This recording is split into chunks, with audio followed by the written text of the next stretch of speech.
Fala galera do sétimo ano, tudo bem com vocês?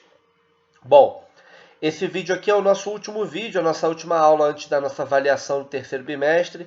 Então é importante que vocês tenham, essa consciência, e possam rever tudo que foi visto nas aulas anteriores e nessa aula como conteúdo da matéria de vocês.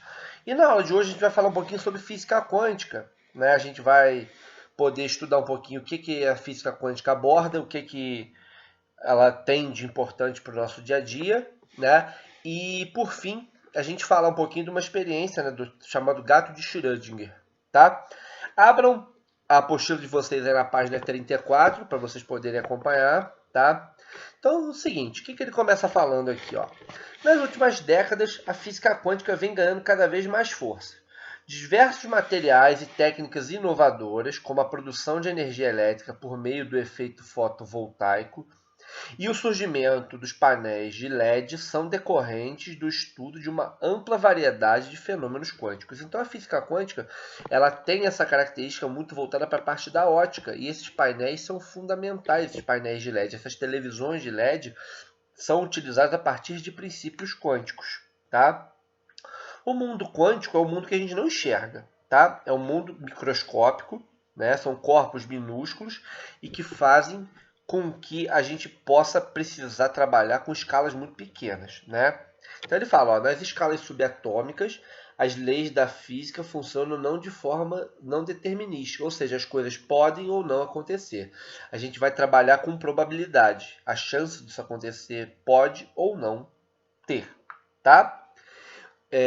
Apesar de não ser completamente compreendida, sabe que a teoria quântica é muito precisa, Assim, a maioria de suas previsões, mesmo as mais antigas, vem sendo comprovada experimentalmente com a chegada de novas tecnologias. Então a gente tem algumas curiosidades, como a superposição quântica. Essa é a primeira curiosidade que a gente vai trabalhar. Então, uma das propriedades mais estranhas da mecânica quântica é certamente a superposição quântica. Essa propriedade torna possível que uma partícula quântica esteja simultaneamente em dois ou mais estados. E aí a gente vai se basear na experiência que a gente chama de paradoxo de Schrödinger, tá? A gente fala muito do gato de Schrödinger. Depois eu vou botar um vídeo para vocês falando do gato e como que isso acontece, Então, o gato de Schrödinger. Por não compreender ou não aceitar a ideia de superposição quântica, um dos mais influentes físicos da mecânica quântica, Erwin Schrödinger, propôs um paradoxo que se tornou conhecido como o gato de Schrödinger. O que é esse paradoxo? Ele fala o seguinte, ó, o experimento mental, isso não é um experimento que aconteceu, é paradoxal, isto é, apresenta erros em sua formulação. Nesse experimento mental, o físico sugeriu que imaginássemos um gato trancado em uma caixa perfeitamente isolada do meio externo. No interior dessa caixa, além do gato, haveria um átomo radioativo que poderia ou não sofrer decaimento, ou seja, emitir uma radiação e com isso matar o gato. Mas como é que a gente descobre se o gato está vivo ou não? Como é que a gente vai saber? Só vai saber se a gente poder abrir a caixa, Quando você está com a caixa fechada e o gato está dentro, o gato pode estar vivo ou o gato pode estar morto. Então ele tem os dois estados que ele pode ter. Tudo bem? E a proposta é simples. Se o gato está trancado dentro da caixa, de acordo com a superposição, podemos dizer que ele se encontra simultaneamente vivo ou morto. Eu não tenho como garantir, tá? E se abrirmos dessa caixa, um desses estados se colapsaria. Ele pergunta.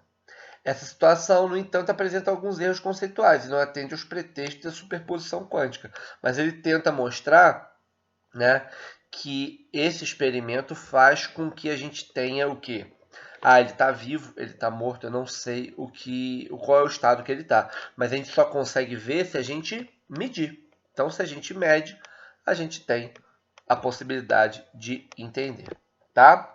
E a outra curiosidade é a dualidade onda-partícula. Até a gente já comentou da onda, A luz ela pode ser tanto uma partícula, um corpúsculo, ou ela pode ser uma onda. Por exemplo, aqui no celular, ó, quando eu já até mostrei essa experiência para vocês. Quando eu aperto aqui, ele está emitindo uma luz. E essa luz é a partir de quê? De uma onda a partir do infravermelho. Se vocês olharem no controle remoto da casa de vocês, vocês não conseguem enxergar isso, né? Então a onda ela pode ser tanto onda quanto partícula. Tudo bem? E aí ele fala o seguinte, ó, a dualidade onda-partícula é decorrente da superposição quântica, ou seja, ela tem os dois estados ao mesmo tempo. Toda partícula quântica, como prótons, nêutrons e elétrons, são as cargas elétricas, né, que a gente tem, pode se comportar ora como uma onda, ora como uma partícula. A gente só não pode saber qual é a natureza de cada um. Se a gente não souber, tudo bem, não tem problema nenhum. E por fim, caso seja possível detectar a partícula ou a frequência da onda, a natureza será encarregada de escolher o estado mais provável para aquela situação. Não é o estado certo, é mais provável. Tudo bem? É por isso que alguns fenômenos elétricos se comportam como ondas e outros como partículas. Tudo bem? Eu vou botar agora o vídeo complementar falando sobre o experimento do paradoxo de Schrödinger. E qualquer dúvida que vocês tiverem, vocês podem entrar em contato sem problema algum. Tá bom? Fique com Deus e uma ótima semana a todos.